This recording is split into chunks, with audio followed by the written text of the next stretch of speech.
And colony ரெக்கையை வச்சு காற்றுல பறக்கக்கூடிய மேல்ஸ் அண்ட் ஃபீமேல் ஆண்ட்ஸ் சேர்ந்து மேட் பண்ணுங்க. மேட்டிங் முடிஞ்சதும் மேலோட வேலை முடிஞ்சு. ஸோ மேல் செத்து போயிடும். ஃபீமேலுக்கு ரெக்கை கொட்டிடும்.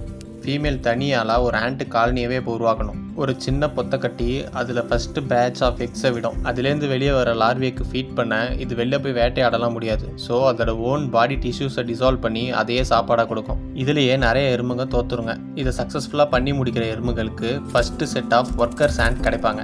இப்போது ராணி எறும்பு முட்டை போடுற வேலையை மட்டும் பார்க்கும். ஒர்க்கர்ஸ் ஆண்ட் அவங்களுக்குள்ளேயே ரோல்ஸ் அசைன் பண்ணிப்பாங்க. சாப்பாடு தேடுறது, புதுசாக வர லார்வையை பார்த்துக்கிறது, நெக்ஸ்ட்டு டனல் டிக் பண்ணி காலனி எக்ஸ்டெண்ட் பண்ணுறது, காலனிக்கு ஏற்ற பிரச்சனை வந்துச்சுன்னா அந்த ஆபத்துலேருந்து டிஃபெண்ட் பண்ணுறதுக்குன்னு சொல்லிட்டு ஒர்க்கர்ஸ் அதிகமாக baby room, storage room, queen chamber, hunting exit டனல்னு சொல்லிட்டு காலனி இன்னும் ரொம்ப பெருசாகும். இதுதான் காலனியோட பீக் ஸ்டேஜ். இப்போது அவங்க அடுத்த குயினை ரெடி பண்ண பார்ப்பாங்க. மேட்டிங் டைமில் மேல்கிட்ட இருந்து லைஃப் டைமுக்கு தேவையான ஸ்பெர்மை ஃபீமேல் ஸ்டோர் பண்ணி வச்சுருக்கோம். குயின் ஆண்ட் முட்டை போடுறப்ப அந்த ஸ்பெர்மை ரிலீஸ் பண்ணுச்சுன்னா அதுதான் ஃபெர்டிலைஸ்டு ஃபீமேல். ஒரு வேளை அந்த ஸ்பெர்மை ரிலீஸ் பண்ணலன்னா அது அன்ஃபெர்டிலைஸ்டு மேல். ஒர்க்கர் ஆண்ட்ஸ் எல்லாமே ஃபீமேல் தான். முட்டையிலேருந்து வெளியே வர லார்வே ஒர்க்கர் ஆகணுமா இல்லை குயின் ஆகணுமான்னு டிஃபைன் பண்ணுறது அது சாப்பிட்ற சாப்பாடு தான். அதிக ப்ரோட்டீன் இருக்கிற சாப்பாடை லார்வேக்கு ஃபீட் பண்ணாங்கன்னா அந்த லார்வேக்கு ரீப்ரொடக்டிவ் ஆர்கன், விங்ஸ்லாம் டெவலப் ஆகும்.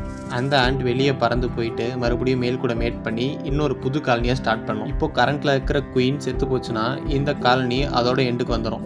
ஏன்னா எக் ஜென்ரேட் பண்ணுறதுக்கு ஆள் இருக்க மாட்டாங்க. ஒரு காலனியோட வாழ்நாள் ஒவ்வொரு ஆண்ட் ஸ்பீசிஸ்க்கு ஏற்ற மாதிரி மாறும். ஆவரேஜாக 10 வருஷம் வரைக்கும் இருக்கும்.